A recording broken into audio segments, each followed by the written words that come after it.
Michael Haskey starts the show. Thank you, Michael Haskey. Let's get it going.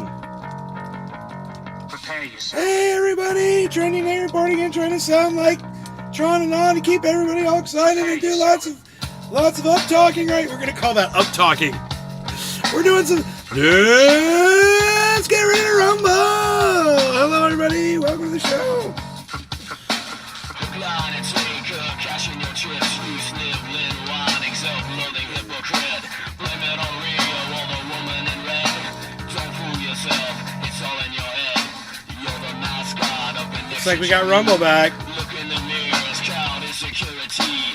I bleed for you, my eyes burn. My point is no, cause you'll never learn. It's Josh G. What's up, buddy?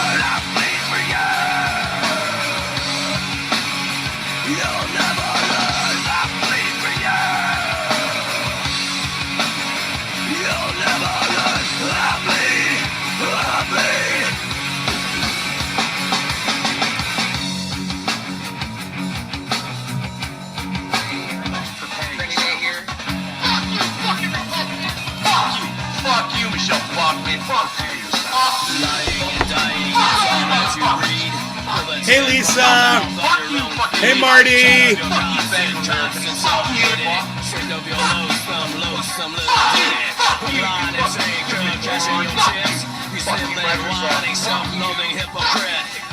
Tropical thing, yo!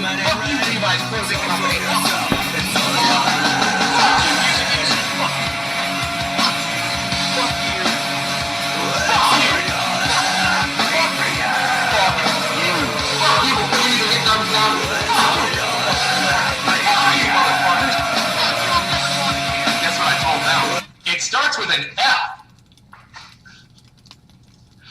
Bullshit! Fuck you! Fuck you! Fuck you! Fuck you! Fuck you! Fuck you! Fuck you! Fuck you all motherfuckers! Fuck you! Fuck you! Fuck you, Chevron! Fuck you! Fuck you! Fuck you! Fuck you all! Fuck you, motherfuckers! Fuck you, Hollywood! Fuck you! Fuck you, motherfuckers! Fuck you! Fuck you all! Fuck off, motherfuckers! Fuck you! Hello! Trendy! Trendy Day reporting in live from Orlando, Florida.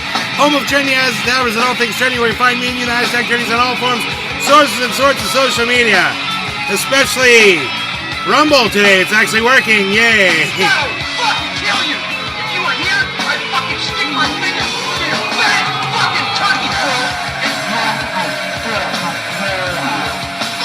Good afternoon, it's so bitter. Hello, everybody. We're on fire again today in the fireplace with me. Look at us. Look at all the pretty stuff we got going on. Yes, yes. We've got your chats right here. Hello, chats. Yes, we've got your chats over here as well. That's what's going on there. Let me just do a little bit of... Hey, Tula. Let me do a little bit of fixing here. Since Rumble won't let you type. Rumble's acting weird, I know. In fact, Rumble was down when I started to put the show together. I was like, oh no, Rumble's down. And I kept trying. And then boom, I was able to get in. And I was like, I guess Rumble's back up. I wasn't completely sure. But I was like, well, let's just see. And boom, the chat's up. I'm so glad you guys are notified. But it was definitely not working. And I don't know, maybe that was just a connection that had to reset itself that I had on the browser. It was still going to an old IP or something, or an old server or whatever.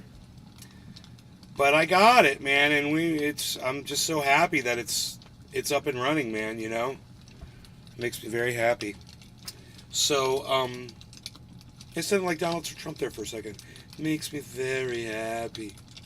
Makes me very happy. How you doing, Nate? Big Lee, hey there, buddy. What's up? Not much. How you doing? Good. Very good. All right. Makes me very happy.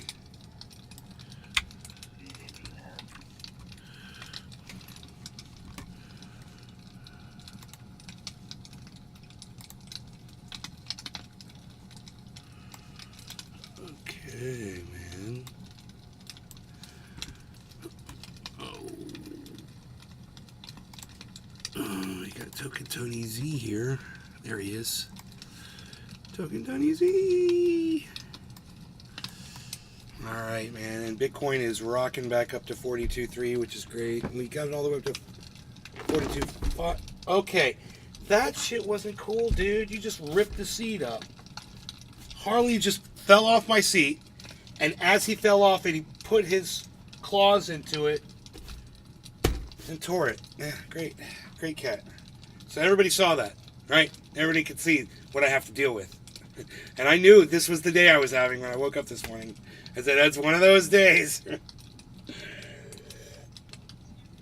that little bastard, man. Look what you did. Look what you did to the leather. I just bought this chair. Look what you did to my leather. God. Cats with their freaking claws, man. Oh, had to have a cat. Had to have a cat. So anyway, yeah, we are on fire here. We are on the fire.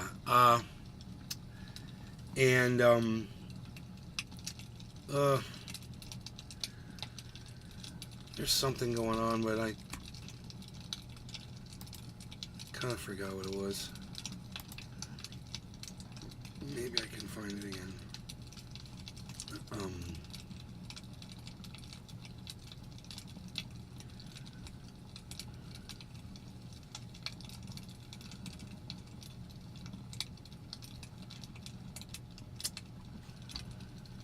Oh, no, we're not gonna watch that.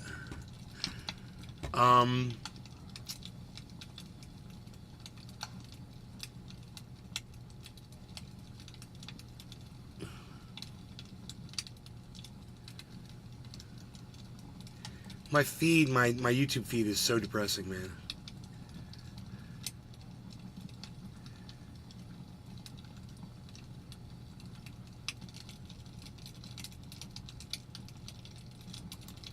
Oh, my feed is so depressing.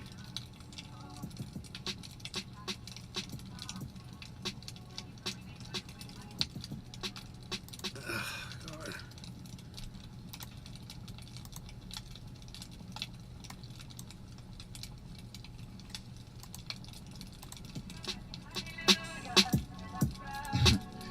I feel sorry for y'all on Instagram.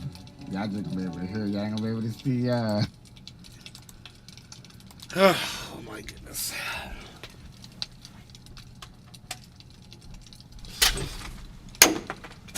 Holy shit! It's raining outside. Yay! Oh, thank you, Tula, for the retweet. Drew, yes, what's up? More depressing bullshit, more depressing bullshit.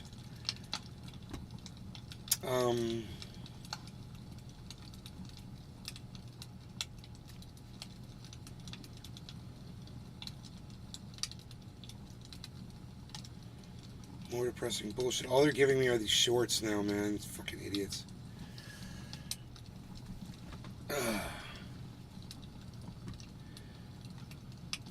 George Santos expelled. That feels pretty good.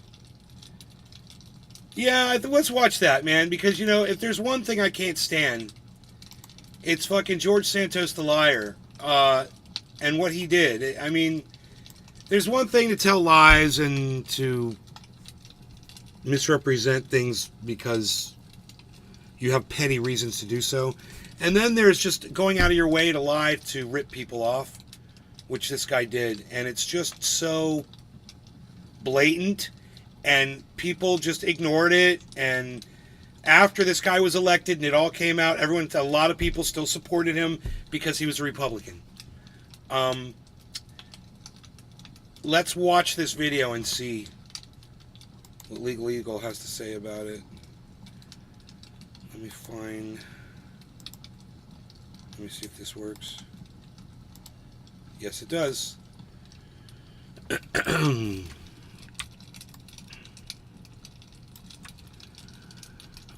let's go up with this one. Great.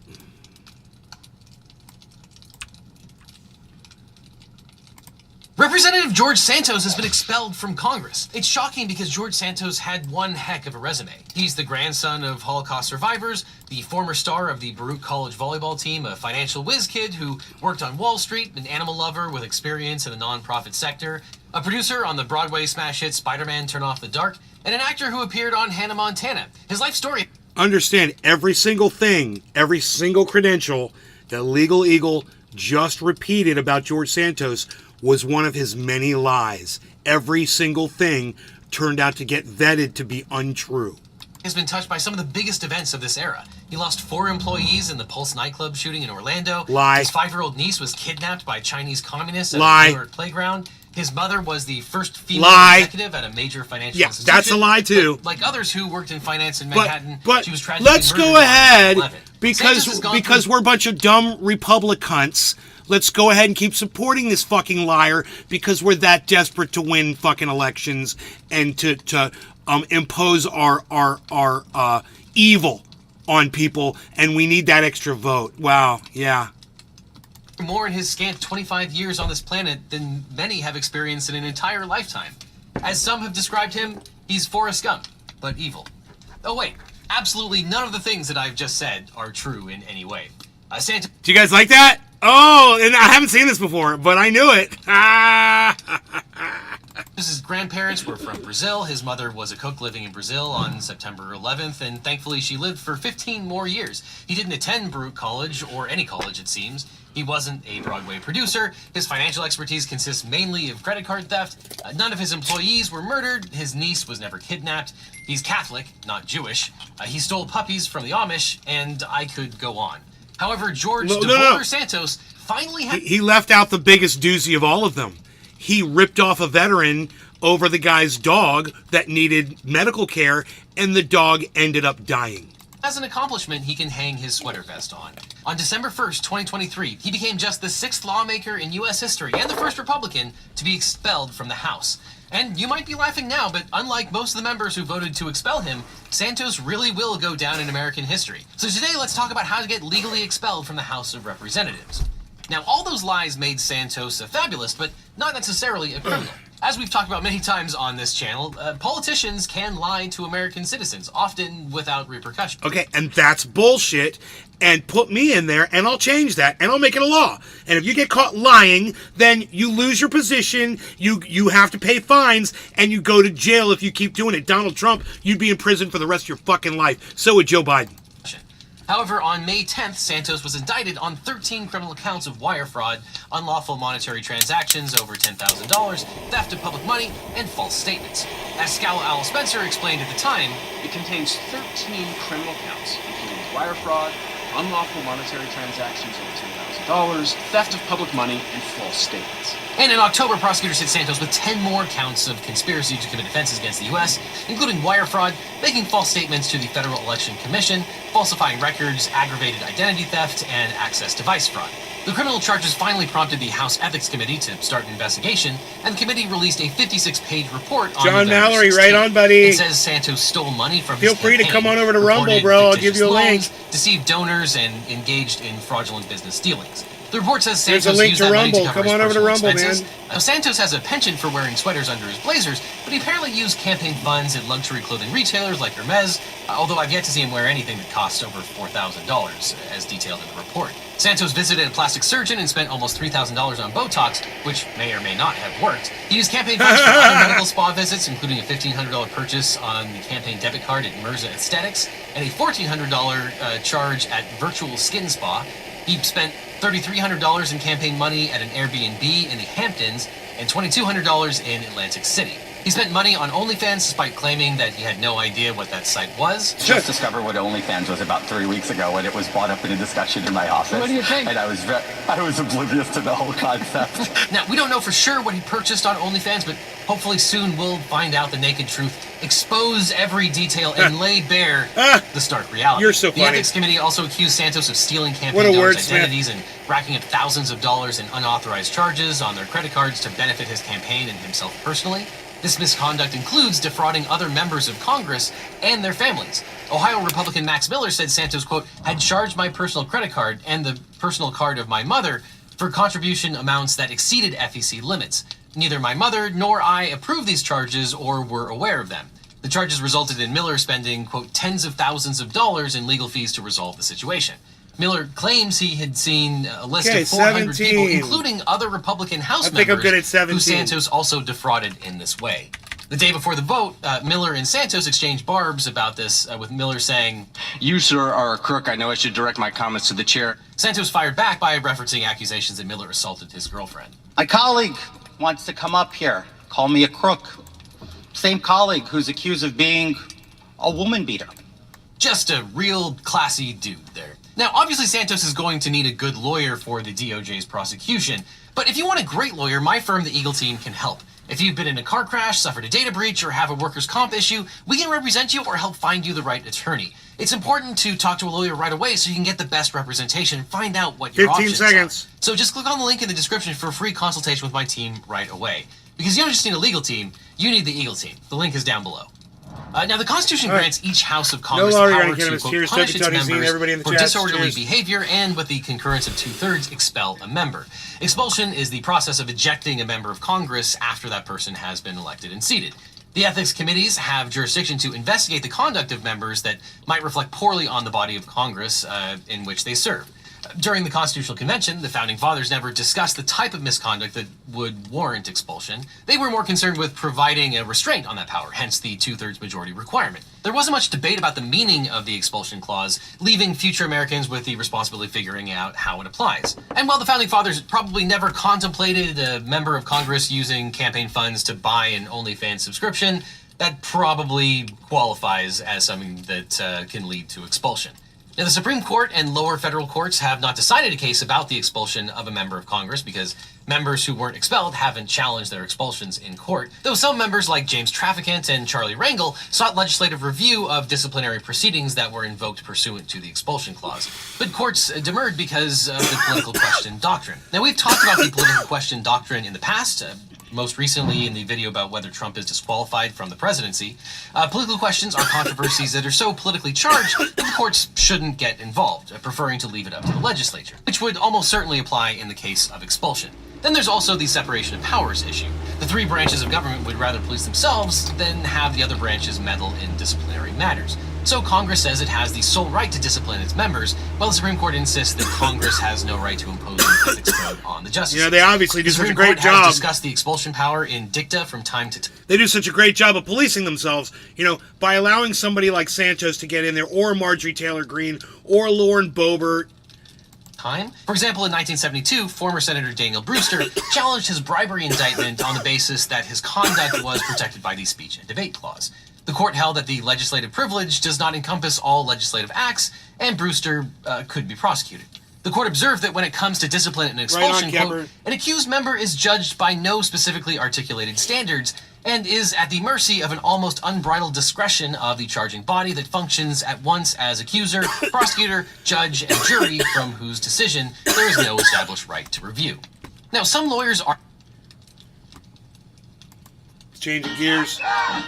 Switching gears here real quick. This morning, outrage after Israeli military admits to accidentally shooting and killing 3 Israeli hostages in northern Gaza Friday.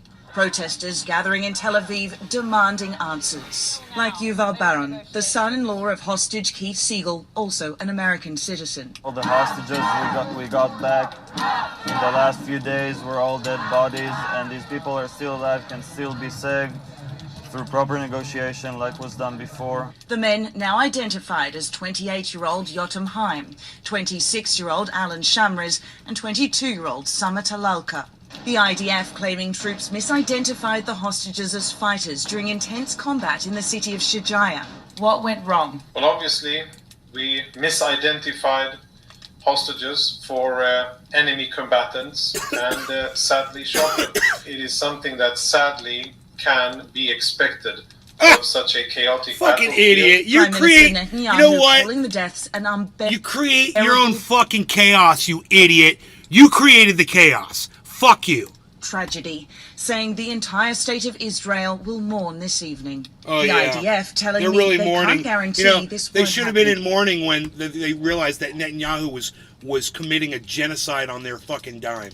again. You can't rule out that Motherfuckers. more hostages inside Gaza are going to die at the hands of Israeli soldiers.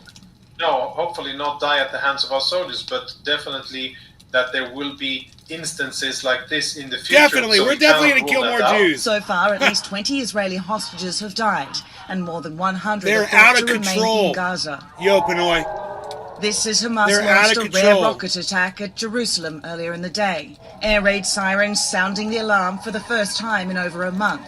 Video streamed online shows crowds of civilians running in terror near the Western Wall. At least 3 of the rockets were intercepted by Israeli Iron Dome defense systems.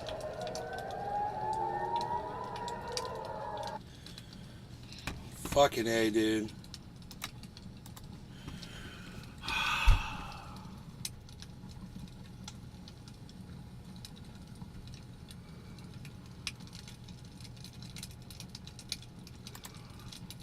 Haaretz, which is they're basically a liberal outlet in Israel. They often are critical of Israel, which is why I will often bring to you some of their articles, which is very rare among Israeli press.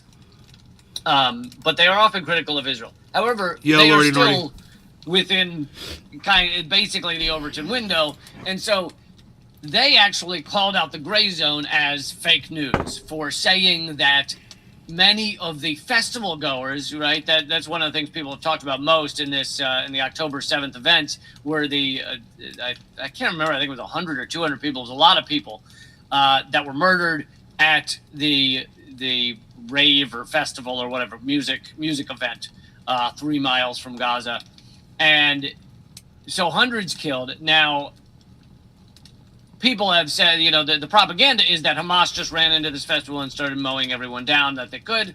Again, if there were evidence to that, then okay, there's evidence to that. But Haaretz called it fake news, that much of it was done by the IDF. And yet, Haaretz has now backtracked, without admitting they backtracked. They have confirmed, the Gray Zone reporting, that they dismissed as a conspiracy, showing Israel killed its own festival goers. Now, in terms of the definition of false flag, I guess people normally use it to mean something that is planned ahead of time, that you blame on, you kill your own civilians and blame them on someone else. Maybe the most famous one was when to set off World War. One of the things that set off World War II was, or it set off the invasion of Poland, was Hitler dressed up some of his Nazis as Polish soldiers, and then attacked a radio tower or something. I can't remember all the details, but and told everyone that Poland attacked him or attacked the Nazis. But so I guess it's possible that the dictionary definition would be you have to plan ahead to do this thing. But the propaganda now is the false flag at half-mast, which is saying that Hamas killed all these festival goers, when we know that is not true, at least not for all of them. And where's that information coming from? It's the Gray Zone's reporting it, but it's coming from actual police reports. And Haaretz, which reported the police reports. Israeli outlet Haaretz has acknowledged a police report confirmed partygoers at a festival 3 miles from the Gaza border were killed by the Israeli military on October 7th. In an article published November 19th, Haaretz reporter Josh Briner wrote that an official investigation into the deaths of Nova Festival attendees revealed that an IDF combat helicopter that arrived at the scene from the Ramat David base fired at the terrorists and apparently also hit some of the revelers who were there, citing a police source. And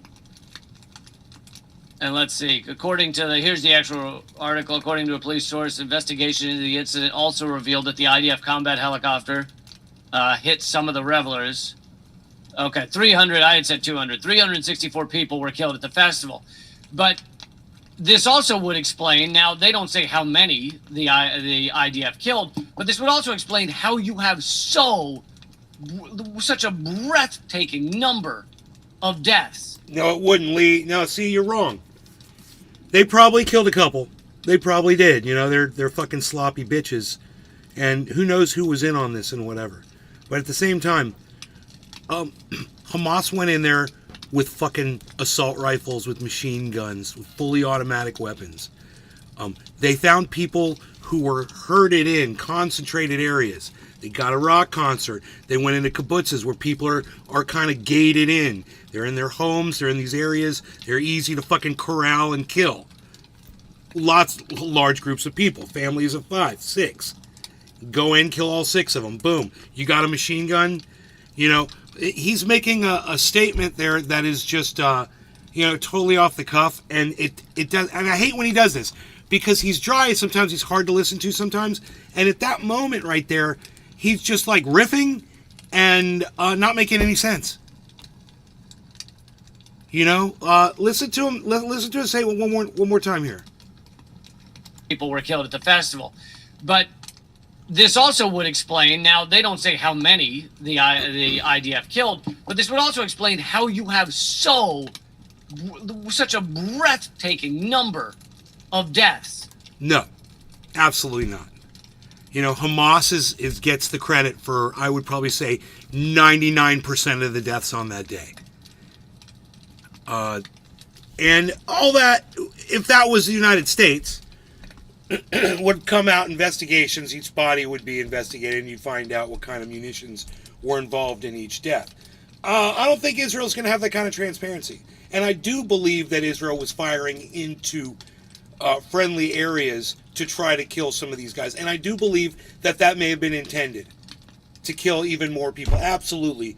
But I'm going to have to go with, the vast majority of murders that day were done by Hamas. And the vast number gets awarded to Hamas for doing what they did. This narrative I've heard from several people on the internet, and it just doesn't fit, man,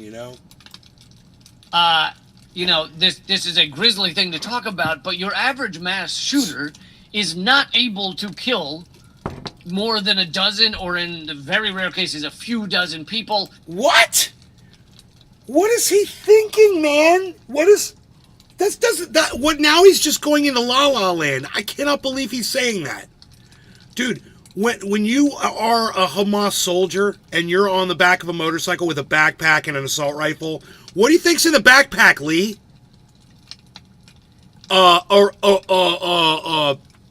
Fucking beach towels?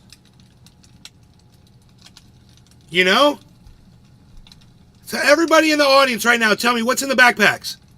If you got an assault rifle and you're going to war and you're going to kill people and you got a backpack, what's in the backpack? You got an assault rifle. It's got a clip in it.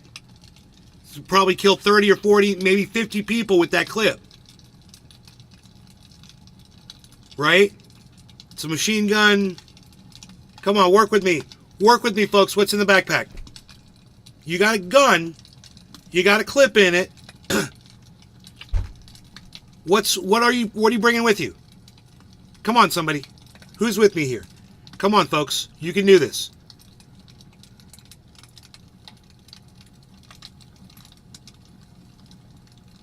No. Yes, tropical thing. Yes, ammunition, more bullets, more clips. Of course. So when you finish a clip, whether it's a 30 round or a 75 round or whatever it is that's in your gun, you reach in your backpack and you put another clip in.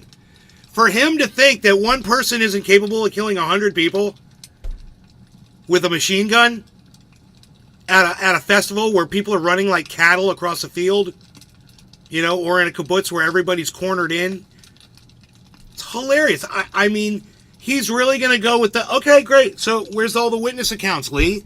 Where's all the Israelis coming forward and saying, we were attacked by Israeli tanks and helicopters? Where's all those people at, bro?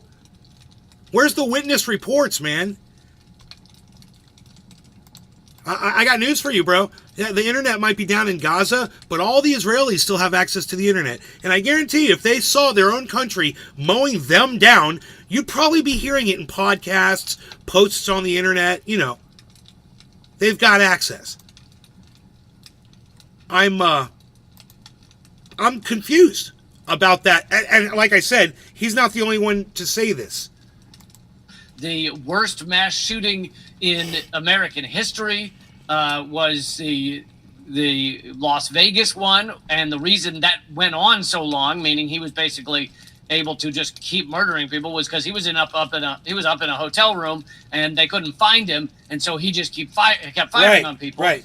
And he killed 50. Yeah, and these guys trained on the border of Israel up to a year before they did this. You're right, and they were training with live ammo, I'm sure. These guys all have technical expertise in the weapons they're using and understand how to hit their targets from different positions and whatever it is the fuck they're doing. Yeah, Lee is he's talking about some kid out of his mom's basement, coming out like a mass shooter. So this is a trained soldier against fucking unarmed civilians. Elderly, children, you name it. Who's ever in their sight. I think maybe 60. And so, yes, there was more than one Hamas fighter. Yeah. But even if they... Yeah, there were a lot of Hamas fighters, Lee. I don't understand. Yeah, there were a lot of dudes that came across, bro. And every single one of them had guns. And every single one of them was there to murder as many people as they could. They ran into this festival event and just started killing everyone, which we know from other evidence was not their aim. Their aim was mainly to take hostages, but let's say they ran in there and were just trying to kill everyone. They still wouldn't be able to kill 264. However, a helicopter gunner could do a massive amount of damage in a small amount of time. Yeah, Lee, an Israeli gunner from a helicopter saw Israelis running across a field from his machine guns in the nose of that gun and decided, I'm just going to mow down a bunch of Israelis. Yeah, that really happened, Lee. Come on, dude. And it... Come on, dude. You're jumping the shark. Stands to reason that the IDF probably was I'm seeing responsible for a lot sharks of jumping these out of the water. Sharks. Let's see if I highlight it a little more. Israeli Jumping officials out have of the sought to water. stifle coverage of their actions in Gaza with newly passed emergency regulations allowing police to crack down on critical reporters accused of, quote, harming national morale. In Israel, you're no longer report anything that harms national morale. So if that same shit were passed in the United States, I would not be able to do any reporting. Now, I have been heavily suppressed, had many things deleted, many platforms deleted, but I have not been arrested. Whereas it sounds like in the new Israeli policy, you could be arrested. Have you guys heard they've murdered like 79 journalists in Gaza so far? The Israeli government has murdered 79 journalists. For harming national morale.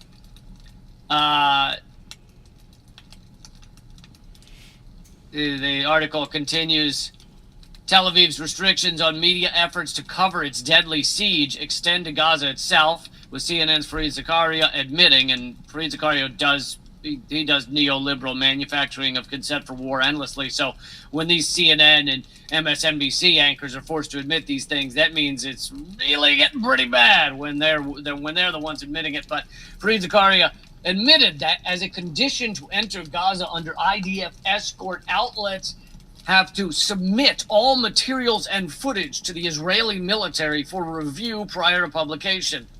But the article continues, the suggestion that it was the Israeli military which bears responsibility for the Nova Music Festival killings, not Hamas, as both Tel Aviv and Washington have insisted for nearly 6 weeks, has largely been ignored by legacy media. As of publication, not a single mainstream outlet has acknowledged Haaretz's confirmation of the Gray Zone's disclosures. So, yet again, you have these revelations coming out, and the mainstream media refuses to mention them, cover them. They continue to stick with the quote-unquote official and initial story that all deaths of Israelis on October 7th and the following 2 days were perpetrated by Hamas, but we know that's not true. We know it's absolutely not true. And of course, the festival, although maybe that's where the largest number of murders was, It was just a small part of it. And we know that tanks fired on buildings. We know that Israel has a directive to kill hostages, their own hostages, to kill hostage takers, obviously, and then to kill anyone who happens to be around hostages or hostage takers. It's called the Hannibal Directive, and it's luckily getting some coverage from independent outlets, but you're not going to see anything about it on the mainstream. Okay, man. Revolutionary delivery event which shows the Cybertruck is now officially stuck in the mud. Trucks have been the same for a very long time. Like 100 years. Trucks have been basically the same. We want to try something different. And for perfect optics, it's getting rescued by a petrol-powered Ford pickup truck. You couldn't make this stuff up. Yeah, I mean, we dug our own grave with Cybertrucks. You know, nobody, you know, in general, I feel like nobody digs their grave better than themselves. Anyway, it looks like they've finally got single-digit numbers of trucks ready to be delivered. Given that they said they made their first one about 6 months ago, that means their amazing production record for the first 6 months was they finished almost 2 Cybertrucks per month. What I can say is we're going to move to just truly massive scale. Scale that no company has ever achieved in the history of humanity.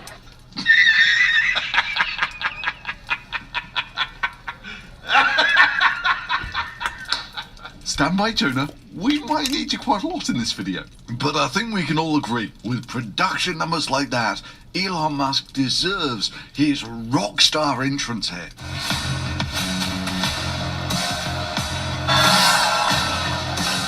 Welcome to the Cybertruck delivery event.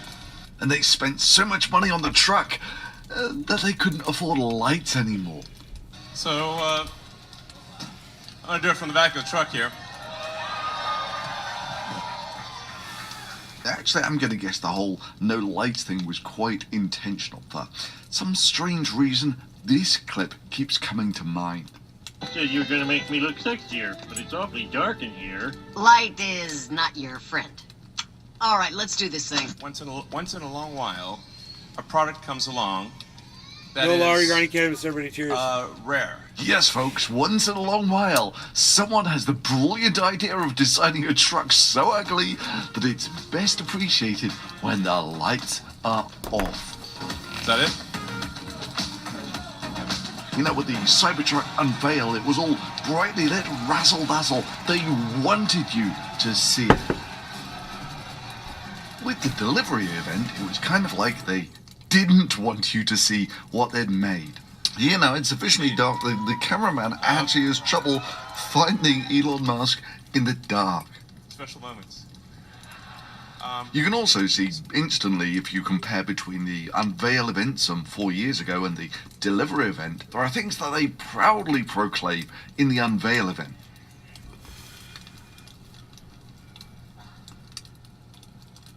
But it's gonna...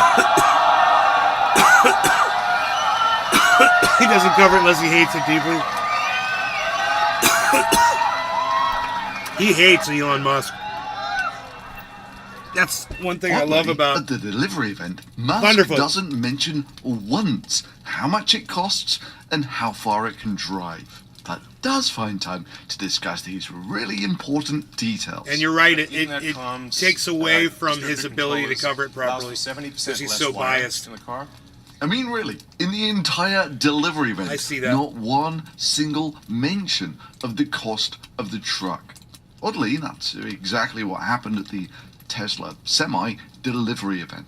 This was some 6 years after they promised a completely revolutionary truck that would be ready in a couple of years, where they had time to cover all the really important stuff like To watch them put, I mean, I think they even took like a bunch of like. The dude, did you see cups Elon? What and was put them Elon in driving that and truck? He you'll see them, like, slammed put on the them in various brakes, dude, and cup-holder they were sizes like, places. well, that's a wrap, folks. fuckers, does he did it. He yeah, it's Elon. Look, revolutionized trucking. fucker doesn't know how to drive. He Yes, we almost can all ran go over a home. whole bunch of people. Seriously, they're Fucking idiot. trying to mention the design of the cup holders, and how amazing all the wireless charging and USB ports on a truck was I going just to realized be. what that You've got was. the plugins, the wireless charging, everything they need on the electronic side as well.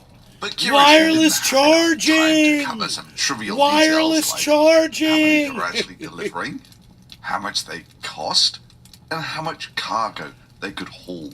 I mean, is it just me, or is there a sort of pattern here of promising something that is world-changing and revolutionary, and then years late delivering a product that could be generously described as mediocre? And that's why we are guaranteeing that this truck will not break down for 1,000,000 miles. Yeah, there you go. It's a Tesla truck. Must have gone 1,000,001 miles.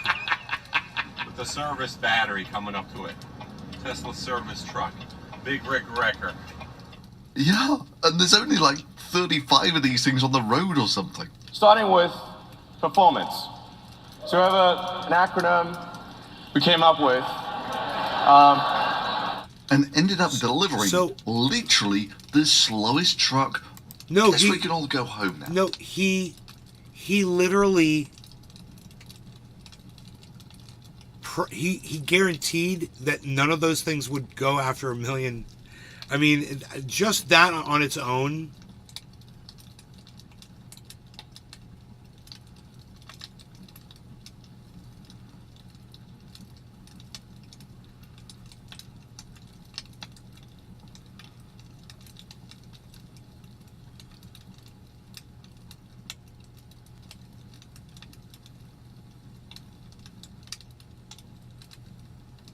I don't know how far we got in, man. I can't find that place where we were. Is it right here? Generously described as mediocre. And that's why we are guaranteeing that this truck will not break down for 1,000,000 miles. They guaranteed it. He guaranteed it. And then this. Yeah, there you go. It's Boom. a Tesla That's his truck. guarantee. Such an idiot, man. Why would you say something so Service dumb? battery I coming mean, up to it. Tesla's you didn't have to say that, Elon, you idiot. You didn't have to guarantee that it wouldn't break down. It's a fucking truck. If you knew anything about trucks, you know, hey, every once in a while, one of them breaks down. Even a good one will break down. service Dumbass. truck. Big He Rick really Wrecker. thinks that he's a god. Yeah. He and really there's only thinks like he's a god. 35 of these things on the road He or can something. build a truck that Starting with won't break down. Performance. So we have an acronym we came up with. Crazy. And ended up delivering literally the slowest truck on the road, and fulfilled none of the crazy things that Musk had promised at the unveil event. We're confident that this is a product that is better in every way from a future standpoint, that wins on economics against diesel trucks in a worst case scenario, and that defeats rail in a convoy scenario. Yeah, it's now the end of 2023, and they can do none, exactly none of those things. Meanwhile, this is what Musk was saying in 2017. So I want to be clear, this is something we can do now. He's been driven around. This is all starting to Just the sound way he slammed on those very brakes, familiar. dude. Just like, Long what story a short, noob. the top of the range version was meant to have a range of 500 plus miles and cost His about AI drive- yeah, $70,000. $82,000. It said every single Tesla was being recalled, bro. Every single one. That's fucking crazy. This monstrosity cost $82,000. What did Musk deliver? 300-mile range, and if we're doing a like-to-like comparison, $105,000. After all, that's what that little asterisk is there for. Curiously, Musk didn't need that asterisk when he was making his vaporware promises. So that's the price without any incentives. That's just like the price without any incentives. And it's also worth noting that while Musk boldly claimed what the stats were going to be some 4 years ago, now the stats are estimated price and estimated range. And if you're going to buy your truck now as part of the Founders Series, it'll go up to about $120,000. Yeah, that's before you start adding the bells and whistles. So ballpark figures, it delivers about half of what Elon Musk promised for about twice the price. That is, it's about 4 times worse than what Elon Musk promised. We have a car here that experts said. Look was at the impossible, lighting. That experts said would. You can't even never see be his made. face. It's so funny. Yes. He's so dumb. And you didn't make it. But please don't want to say that something delivers a quarter of what you promised is your best product ever. Bro. Yo, I'm saying cyber because it's cyber trip. Yo, Elon Musk, check this out, bro. You could have appeared in a dark alleyway, set like you are right there, with a light on you. And yeah, it wouldn't have lit up everything else behind you. They're called spotlights, but you're too fucking dumb to know that. It really is the most. God. I think it's our best product. I think. But that's just for the people willing to drop $100,000 to maybe get a truck. Sometime in the next year, maybe. I know, right, Billy? Just to be clear, there are people who paid Elon Musk $250,000 for the Founders Edition Roadster back in 2017, and they're still waiting for their car. But on their website, they do state that if you do order the lower-end version, that they won't even think about starting to make these until at least 2025. So that's a year of Elon time. So in reality, what, 2029, 2034, that sort of thing? No, really, apparently everyone told Elon Musk it was impossible to make a needlessly heavy, overpriced pickup truck. It was just totally impossible. It couldn't be done. And seeing as this was the first day that they were delivering this amazing truck, it must have been a fantastic day for the Tesla stock, right? What's that? It had no effect whatsoever on the Tesla stock price. And if you're thinking, well, okay, so no one cares about the Cybertruck, when Musk said we dug our own graves with Cybertruck, it wiped billions off the stock value of Tesla. But hey, I remember the unveil event. The Cybertruck was going to have Tesla engineered thermonuclear explosion-proof glass. Let's show the glass demo. Thermonuclear explosion proof. Nothing. Yeah. I mean, remember how much time they spent setting it up? They had cyberpunks dropping stuff onto Tesla, trademark, specially designed, toughened glass made by Tesla engineers. Yeah. Yeah.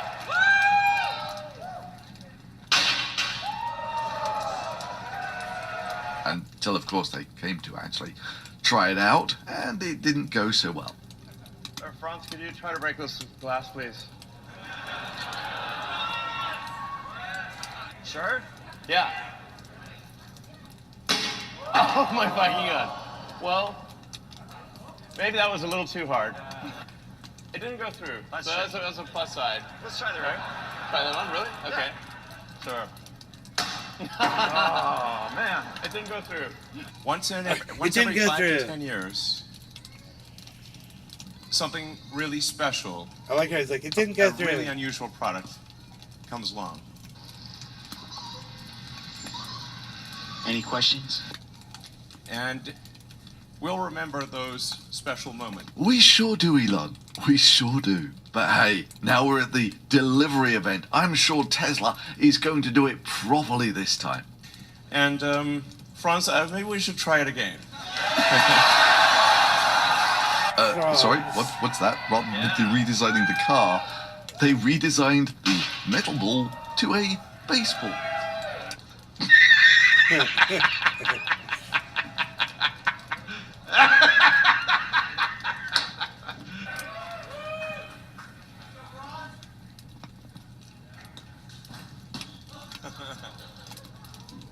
Except that baseball bounces and sounds a lot like a tennis ball?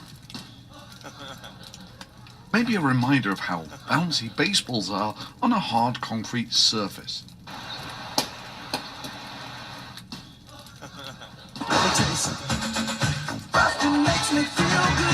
So now the Tesla engineered armored glass can take a devastating hit from the most noodly armed throw of a tennis ball. And yes, that little bit in the background there is the only mention of armored glass in the whole event. And for those who don't know, the special Tesla designed toughened glass is basically just regular toughened glass. There is nothing special about it. But let's just briefly come back to that decrease in range from 500 plus miles to estimated 320-ish. But now let's add in Tesla's documented history of exaggerating their range stats. When the battery was fully charged, they would just add something like 30% extra range to it so they could boast that the Tesla battery packs had more. Hey, dumbass fucking Elon. You know how when people accidentally drive off a bridge or something, lose control of their car, get into an accident, end up in the water, and they have these things that allow you to break the glass so you can get out? How the fuck is somebody supposed to get out of one of your electric cars when they get submerged underwater, you fucking idiot? Let me know. More range than everyone else. Those things and then, float of course, like when boats. the battery got to about half full, I think I saw him driving it like a boat in the water, right? Is the thing like a which boat? got them so many complaints that they set up a call center to tell people, no, your Tesla is behaving within spec. So its range is basically completely vanilla compared to every other electric truck on the market. 300 miles range in total, so let's say 280 after their battery pumping scheme. Then on some of the Tesla superchargers, they will charge you $1 extra per minute if you charge over 90%. So let's give them the 90% value on that. So realistic range, 250-ish, maybe 125 while towing something, and probably less than 100 if you're towing something in the cold. And if you think I'm just being mean to Cybertruck here, no, those are basically the stats for all of the other electric trucks as well. You know, that you basically halve your range whilst you're towing something, and you lose another 30-odd% when it gets cold. Now, sure, they say you can add a range extender, which apparently Rivian has a patent on or something, but that range extender is basically putting another giant-ass battery in the bed of the truck. And if you take some fairly sensible numbers for the size of the Cybertruck battery pack, then the range extender is basically going to be a long-range Model 3 battery pack, which weighs about half a ton, and likely Tesla will charge you the best part of $20,000 for it. It will take up half the space of the bed of the truck, with the other half, if you're so inclined, being taken up by a spare wheel. And yes, those are images taken off the Tesla website. Further, that half-ton battery pack will require specialized equipment to both put it in and take it out of the truck. It's basically useless. I mean, for me, these are just silly numbers. When I had a car in America, my car cost $3,000. The telescope that I carried around in the car cost more than the car. I'm currently in New York. I'm going to be following the setting sun with my telescope and various other stuff to the Pacific. In the car we have planes, more planes, a camera that's going to be doing the time-lapse for us. Oh, one last thing, here's some music.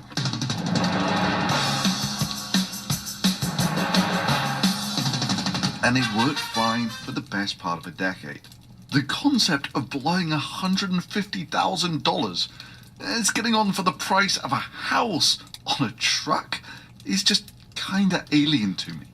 Even more alien to me, however, is the idea that selling ludicrously expensive luxury electric cars to a select group of I like rich how the people. picture makes it look Tesla like it's on currently bars. sells twice as much in terms of electric vehicles So as the rest intentional. of electric car makers in the United States combined. Electric vehicles are a capitalist-friendly way for granola yuppies to do their environmental virtue signaling. Tesla has done more to help the environment than all other companies combined. For tech bros to feel intellectually superior, and for anxious parents to feel like they're building a better tomorrow. It would be fair to say that, therefore, as a leader of the company, I've done more for the environment than everyone else, any single human on Earth. Regret to inform, sir, that electric cars are only any better for the environment if you generate the energy from renewables. And America generates about 80% of its electricity from burning fossil fuels. You know, it's that whole carrying a ton and a half of batteries and metal and plastic around with you everywhere you go. As Wiki puts it, about 0.5% of the total energy is used to move the person, while the remaining 99.5% of the energy is used to transport the car. Self-sustainable energy, we have to have a pickup truck. So I present to you the Cybertruck. And now, out of pure green philanthropy, Musk has increased the amount of metal and batteries that you have to carry around with you, in the Cybertruck's case, to about 3.5 tons. 4 with a range extender. It would be fair to say that, therefore, as a leader of the company, I've done more for the environment than everyone else, any single human on Earth.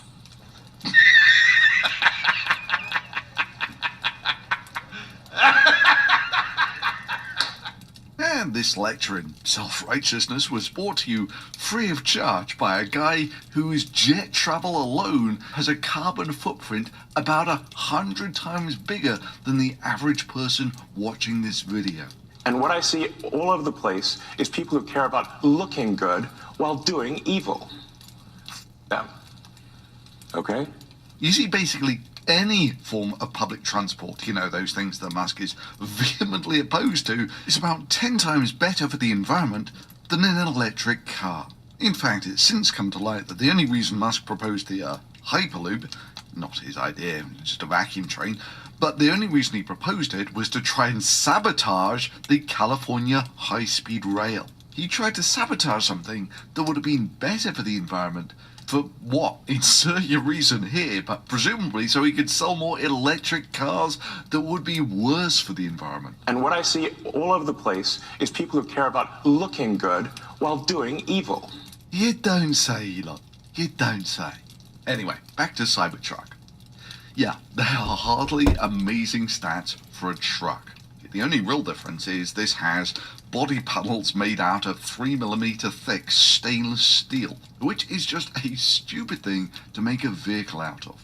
Now, regular car panels are typically very thin, like sub-millimeter. 3mm alone is ludicrously thick for car paneling. Right, just so we're clear what we're talking about, this is roughly what stainless steel of about the thickness that you'd make a regular car body out of would look like. So it's fairly soft, fairly squidgy, it's a bit thinner, but it doesn't really matter. It's lightweight, and if you need to cut people out of it, in the case of a car crash, then you can do it with things like the jaws of life. Meanwhile, you shift over to something that is, this is 3mm thick mild steel, but not only does this weigh an absolute bloody ton, it's solid. Yeah, so this is what 3mm thick steel looks like. And yeah, it weighs an absolute ton. So stainless steel and mild steel are fairly comparable densities, but this is like a 1/2 meter by 1/2 meter. It's like 1.5 foot by 1.5 foot. And that weighs 5.5 kilos. It will take 10 pounds. And that's like one small sheet like this.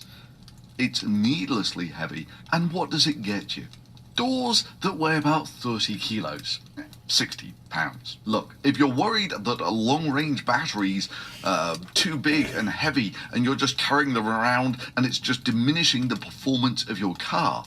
If you ask people that say, well, I want, 600 miles range. I'm like, okay, well, that means most of the time you're holding around a battery pack you're not going to use. So and it'll slow you down. It'll inhibit handling. Yeah, it's like what? Why are you adding a ton or so of weight to the mass of the truck for no tangible benefit? None. So, and so people say like, well, why'd you make it bulletproof? I'm like, why not? Because making the truck needlessly heavy is a really dumb idea. At least carrying a bigger battery around, you get some tangible benefit out of it. You get nothing out of making the car out of thicker steel. Now, initially, of course, it was going to be an exoskeleton, which is why I needed this thick paneling on it. But they basically ditched all of that in favor of a regular car construction with heavy metal panels stuck on top. Dude, how are they gonna fucking scrap those fucking things, man? Oh my god, they just put that in a crusher? Can you crush that down, I wonder? That is freaking crazy. All right, man. That's an hour. Hope you guys had fun. I will see you on the next show. Take care, everybody. Thanks for watching. You guys find me over there on Twitter at Nay's Garden. At Nay's Garden on Twitter, guys. I'll see you there. With the diamond coat? That's crazy.